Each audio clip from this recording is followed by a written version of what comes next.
Ha, bugun o'yinlar bor ekanda, ish qilib yutib olinglar. Novi kecha chiqib ketgan komanda gapirmayaptimi?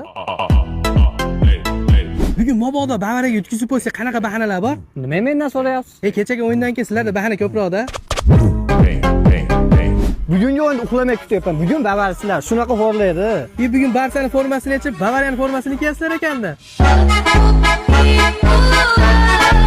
Barsachi, men bekor olib kelmadim. Orqamizda turgan Xodi logistika kompaniyasi bo'ladi. Xitoyda ishlanib xizmatlarni bemalol akalarga aytsam bo'ladi. Xolos sen tarjimon, yukizlab topish, kargo, logistika xizmati, manzildan chiqarib qo'yma. 5-paliginiga shunday yonboshida Royal Garden'ning birinchi etajida akalar eng sifatli, eng tez ishlarni qiladi. Ha, zo'r kompaniya ekan. Men nima olib keldim bu yerga? Bularga Chempionlar Ligasida kubini zakaz qilib iltimos qilsam, bir kunda olib kelib beradi. Senlar kubini 10 yildan beri ola olmayapsizlar.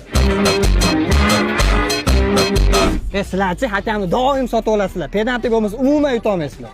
Sizlar ham shunaqa qilib eplab yuta olmasizlar, chiqib ketmasdan. Kechmadi gaplashamiz.